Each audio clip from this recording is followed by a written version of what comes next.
there.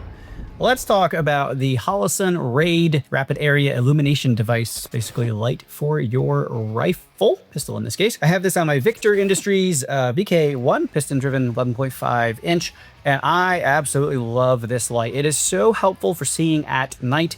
Sprinkled through this video, you'll see some B-roll of me shooting targets at night. I just absolutely love it, and I love the simplicity of what they've designed, but I also love the options like that you can get with it right out of the box. So it's basically 80,000 candela and 1,000 lumens. It's really friggin' bright. Not quite as bright as some of the other competitors out there, but at like literally half the price, I'm actually okay with that. And it's got a feature I'll tell you about that actually, in my opinion, makes it seem brighter than other things I have on other rifles of mine. What I love about it is really simple mounting. I have the M-LOK version here. Obviously, it's just 2 screws on this little mount and 2 screws on the, there's a shoulder in the light itself, and they kind of mount together. Make sure you use some blue thread locker on those. That's to say I did not the first time, and my light wandered off. I should also mention it comes with a Picatinny mount, which will go on like a quad rail or pick rail, or if you have a quad rail, you can put it on your sides. I don't have a quad rail. I did not want it on top, so I did not use that mount. I used the M-LOK mount instead. It comes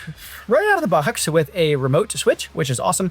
I do like a remote. I do have it set up for that, where I naturally grab the rifle. The remote is exactly where I want it to be, and I can easily activate it if I need to. But not everybody likes a remote, and I can understand why. So they also built right into the back of the tail cap a button. So if I am on my remote and for whatever reason the remote fails, I can just drop my hand and get the button. Now, somebody's pointed out to me the button is not the largest thing ever, and that might be a problem. Probably it would be a problem, but it's still a better problem to have than not having a secondary way to turn on the light if something fails. That's how I have it set up, and that's why I have it on the left-hand side of my pistol, so that is very easy to access with my left hand if I need to hit the button instead of the remote switch. So let me tell you why I think this is brighter than other rifle lights that I have. Hint, hint, wink, wink. This has an awesome hot spot in the center of the beam that really gives you a lot of focus where you need it. And then the wash around the hot spot is enough to show you what's going on, but since your attention's probably not there, they don't basically waste light there that doesn't need to be used there. I find this extremely helpful for engaging targets and focusing where I need to be, because it basically uses the majority of the light the place you need it the most, but it's not like it's just the spotlight either. There is some wash around it so that you can at least see what's happening in the broader area around the light itself.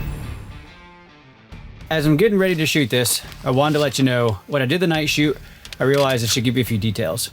So this is at about 35 yards, and as you can see, the light is just totally illuminating the target. Now here, I wanted to show you the light on a hill. You can see just how bright the hot spot is in the center, and it might not be quite as clear, but the area around is still well illuminated.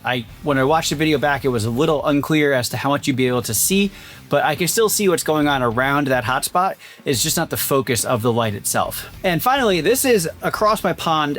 That white silhouette is about 100 yards away. And again, it might not be perfectly clear in the video, but I can see that target clear as day, and I definitely can get my optic on it. That means this light is good at least out to 100 yards if you need to engage something.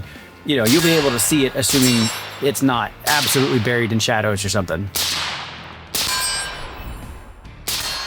So final thoughts on the RAID from Holosun, which by the way, they did send this to me for media production for this. So thank you to them for that. This thing comes in at under 200. That seems like a really good value considering I've got a competitor's light that cost me almost 400 before I got the remote switch for it. I'm pushing like 2 to 2.5 times the price for that setup. And while it technically on paper performs a little bit better, I personally way prefer this. Both if I had paid, the price for it, the cost is way better. And also from a performance perspective, I really like that hotspot in the middle. So thank you to Holosun for sending this to me. It works really good for my homestead defense pistol. What are your thoughts? Drop them in a comment below. Have you used this? Are you interested in it? If there's anything I can tell you about it, I will be happy to do so if I know the answer. Please like this video if you have not, and subscribe to my channel. That's how I know that you guys appreciate what I'm making so that I can make more videos like that. Thank you.